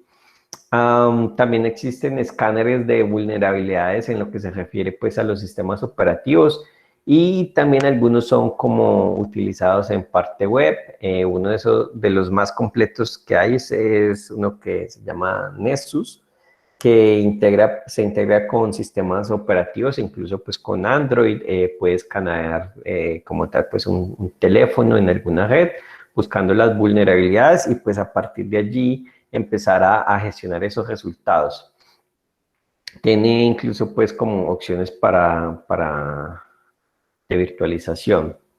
El Nexpose, por ejemplo, es un escáner que viene de la familia de Metasploits, y pues este permite realizar escaneos, y en algunos casos se pueden exportar en herramientas como Metasploits, pues en su versión Pro, y pues a partir de ahí tener un vector de ataque pues mucho más puntual. Hay también tipos de escaneos por herramientas como Landware o OpenBAS, pues que permiten utilizar escáneres sin tener credenciales o con las credenciales del administrador. Aparte de realizar pues como tal un escaneo, evaluar las políticas tanto del equipo, las de seguridad, o incluso se puede empezar a ver si realmente las áreas de administración, digamos, están teniendo un cumplimiento de sus políticas internas y analizar pues, los procedimientos para la gestión de los equipos cuando se hace una prueba de penetración. Entonces estos escáneres, digamos que funcionan de una manera sencilla cuando se da a conocer pues una vulnerabilidad que tenga gran relevancia, se desarrollan las firmas que van a validar esas vulnerabilidades y esos escáneres se actualizan pues como tal directamente bajo esas firmas y a partir de allí pues pueden realizar como tal ese proceso de escaneo. ¿Listo? Bueno, como dijimos que íbamos de largo, entonces vamos a dejar el tema hasta allí. No sé qué duda o inquietud tengan al respecto.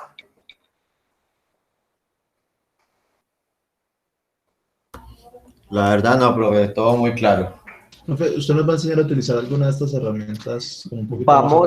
Sí vamos a ver alguna herramienta más adelante y veré un poco de su funcionamiento. ¿Listo? Bueno, listo, profe. Profe, ¿cuándo vamos a hackear cajeros? Ay, ay, ay. Oiga, no, Ese es el objetivo de esta clase, ¿no? Yo me conformo con sacar siempre. ese es el objetivo de todo estudiante cuando quiere ver un tipo de algún tipo de clases de estas, pero no, la realidad es otra. Chicos, bueno, es que me preocupa es que aquí somos muchos. Bueno, voy a aprovechar para llamar a lista y verificar si estamos todos ya en la lista y ver qué hacemos. La idea, aunque a mí no me gusta, pero pues toca. ¿Cuál es que es mi clave? Esta forma segurísima de los sistemas es olvidarse de la clave. Si usted no se acuerda de su clave. A ver. Lista. Periodo 2021. Este es arquitectura, ¿cierto? Sí. Chicos, ¿ustedes sí vieron bases de seguridad de la información? No, profe, yo la tengo para ver el otro ciclo. No, profe, para el otro ciclo también. Igual yo, profe, para otro ciclo está eso. Se supone que esa se ve antes que esta, pero bueno. Listo, entonces, Jorge Ardila. Presente, profe. Jonathan Arenas. Presente, profe. Daniel Balcero. Presente, profe. Camila Bernal. Presente, profe. Adriana Calvo. Presente. Wilmer Camacho. Profe, presente. Mateo Cano. Presente. Jason Cárdenas. Presente. Federico Cardona.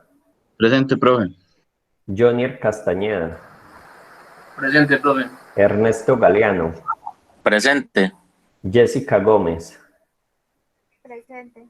Johnny Guatapí. Presente, profe. Ronald Lara. Presente, profe. Jackson Martínez. Jackson Martínez. Presente, ¿está? profe. Lady Mejía. Profe, ella me escribió y que se le acabaron los datos. Jue madre. Bueno. Pues si estaba por ahí, alguien la vio, yo no la vi. Sí, ya estaba ahí, profe. Bueno. David Moscoso. Presente. Manuel Muñoz. Presente, profe. John Muñoz. Presente. Gerson Ochoa.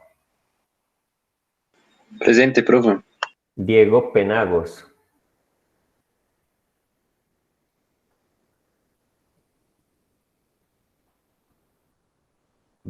Diego Andrés Penagos, ¿no? Bueno, hoy estamos a... ya 4 de febrero, pucha, ya casi un año. ¿Dónde está? ¿En qué me quedé? 4 de marzo, profe. ¿Cómo? Que es 4 de marzo. Ah, sí. Pues ya casi se cumplió un año desde que nos encerraron. Juan David Pulgarín, Andrés Penagos no está, ¿cierto? Juan Carlos Ramírez, Presente, profe. Duerley Ríos, Presente. Johan Rodríguez, Presente, profe. Roosevelt Ruiz, Presente, profe. Juan Camilo Ruiz, Presente, profe. John Alejandro Salazar. Presente. Pues te mando. Ah, bueno, sí. Luis Simancas.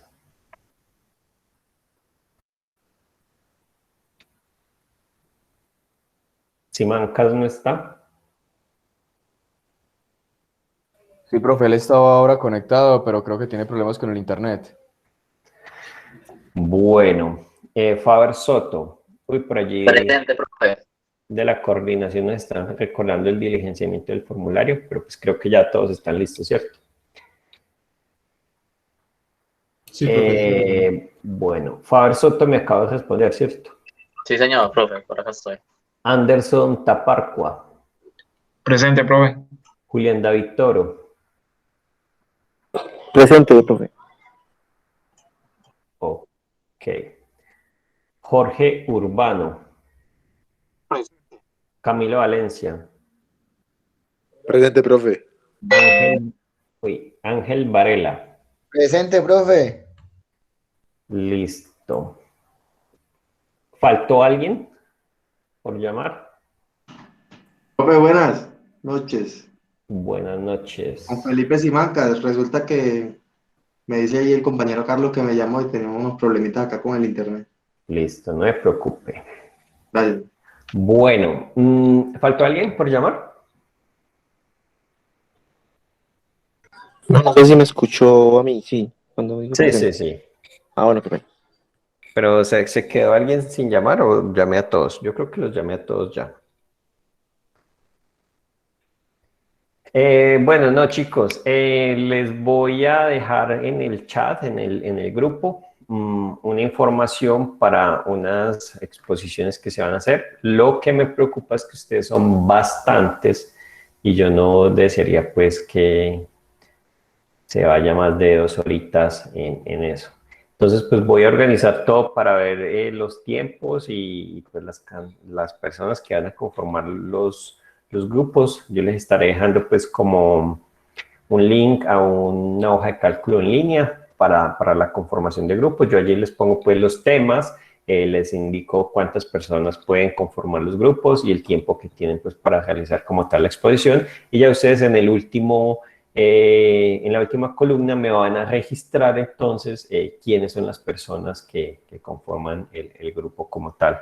Yo espero estar haciendo eso entre mañana y el sábado a más tardar, pues para que ustedes tengan tiempo pues de organizar todo. ¿Listo? Profe, habría un problema si podría uno presentar como individual. Sí, hay mucho problema. Y el tema es por la cantidad de personas que tenemos en este grupo. Yo tengo en lista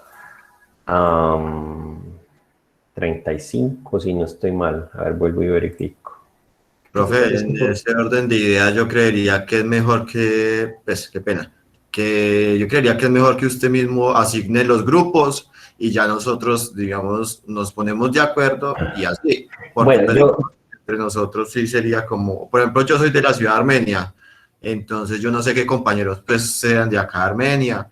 No, listo, válido. No es como por eso. De hecho, yo lo que hago es pues que les entrego la hoja de cálculo donde se van a conformar los grupos y les doy pues, una fecha y una hora, también que no puede pasar de este fin de semana, y si a esa fecha y esa hora no se han conformado los grupos, entonces yo los organizo de forma aleatoria. ¿Listo? Ah, Pues listo. mínimo, ¿cuánto? 3. No, pues voy a revisar cómo se va a hacer, cómo se va a hacer. Voy a mirar pues cuántas personas somos y el tiempo cómo lo puedo distribuir como tal. ¿Listo? Este sería que el primer parcial, profe. Sí, esta sería la primera nota. Ese es con sustentación. Sí, claro, es pues como tal, la sustentación es como tal, pues la exposición como tal, ¿listo? Del tema. Listo, pues sí se agradecería saber cuánto mínimo por grupo. Sí, profe, porque la verdad es que por temas de trabajo, pues al final así me queda como muy difícil. ¿Para qué se vienen con cuántos mínimos? No les comprendo. Pues, es que sí, son 25, son 3, 4. Pues yo esperaría que ojalá no sean más de 4. Pero pues como les digo, es algo que, pues no, a ver, yo miro. Profe, Sí, ¿cuánto tiempo quiere asignar usted a esa exposición? pues yo diría que por lo menos 10 minutos, pero a ver, el problema es que tenemos 2 horas, ¿cierto? Que son 120 minutos. Pues en ese caso nos podríamos alargar un poquito, pues qué dicen los compañeros. Ah, bueno, sí, esa es la otra. Podríamos que nos alargar media hora alarguemos. más, pues yo no le vería problema. Sí, yo tampoco le veo problema, profe. Sí, Con esa tal de es que la... lo pueda hacer individual, por lo que le digo, por cuestiones de trabajo no puedo. Pues ya para ser individual, pues, a ver. No, pues los compañeros que deseen, si me hago entender. O sea, por ejemplo, en mi caso particular, la verdad, por razones de trabajo no puedo. Pues, Porque si individual a 2 horas serían videos de 3 minutos para las 36 personas que estamos acá. no, videos de nada, son exposiciones. Porque Pues si yo son... creería que unos ¿Y son mínimo de 3 a 4 minutos. Si usted ya entregó el tema, se explica solo. Sí, es que eso no... A ver, 4 por 10 nos da 40, ¿no? Yo creo que puede ser incluso de 3. 10 grupos de 3 personas y uno de 5 podría ser. Eso nos da 11 grupos por 10 minutos. Ah, no, esto sí nos da el tiempo. Yo creo que van a ser grupos de 3 personas.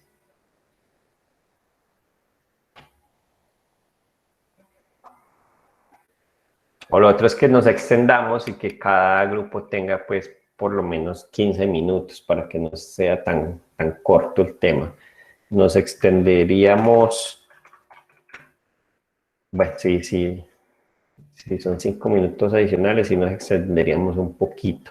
Tendríamos como 40 minutos adicionales al tiempo que tenemos para la clase. Pues yo creería que ahí no le veríamos ningún problema. Porque la otra sería que, pues, que cada grupo prepare lo suyo, ¿cierto? Y ya, pues, teniendo en cuenta el límite de tiempo. Si uno termina antes, pues, mucho mejor. Y si no, pues, cuando llegue el límite de tiempo, pues, se corte y ya, pues, creería No, pero yo. no me gusta eso, porque queda entonces la presentación incompleta. Bueno. Uno de los parámetros es que las presentaciones que vayan a hacer cumplan con el tiempo determinado, de forma pues que se pueda presentar el tema de manera pues clara y completa, ¿cierto? Obviamente tampoco se va a poder hacer una exposición que cumpla pues con todos los detalles como tal, pero sí algo que nos permita como conocer la generalidad del tema pues de una manera pues completa, ¿cierto? Pero sí, pues a mí me parece que 10 minutos es muy poco. Sí me gustaría que fueran 15, pero si formamos 11 grupos de 3 personas, por así decirlo, son 33 personas. Habría un grupo o 2 que tengan 4 integrantes. Entonces, son 11 grupos por 15 minutos. Eso nos da... no nos da mucho, nos da 165 menos 120 que dura la clase. Bueno, sí, nos extenderíamos 45 minutos.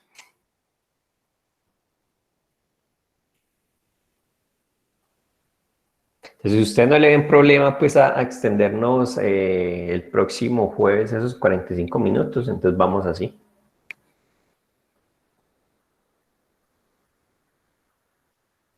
Dicho, que levante la mano quien esté en desacuerdo. Profe, yo tengo una pregunta y pues también como una especie de sugerencia. La exposición la vamos a hacer frente a todos, supongo. ¿Y por qué no nos asignamos unos horarios para conectar los grupos? o muy maluco. No, porque todos tienen que estar presentes en todas las exposiciones. ¿Listo? No es solamente pues que me lo expongan a mí. Todos, la idea es que todos escuchen pues los temas. Ah, listo, profe. Vale. Listo, entonces todos estamos de acuerdo. Yo entonces a más tardar este fin de semana les proporciono pues los temas para que tengan tiempo de realizar la investigación y pues cuadrar sus presentaciones y pues organizar cómo van a realizar la presentación. ¿Listo? Oye, pero primero cuadremos los grupos, porque si cogemos el mismo tema, que los temas son repetidos. No, porque como les digo, yo les proporciono los temas en una hoja. Inicialmente ustedes los seleccionan. Obviamente un tema que esté seleccionado no se puede modificar. La hoja de cálculo igual va a tener el historial de modificaciones. Si yo veo que alguien tomó un tema que ya había sido seleccionado, entonces pues lo sanciono. Entonces evítense esas cosas como tal. Y pues si para la hora que yo estipule no se han conformado los grupos, entonces pues yo aleatoriamente los conformo. Y ya ustedes pues como tal pues cuadran ya cómo van a hacer la exposición, se ponen pues en contacto con sus compañeros y eso. ¿Listo? Listo, profe, listo. Ya quedó captado. Bueno, vale. Entonces nada chicos, feliz noche. Nos vemos el próximo miércoles. Que estén muy bien. Feliz noche, profe, gracias. Feliz noche. Jueves, profe. Bueno. Gracias, profe, feliz noche. Hasta luego.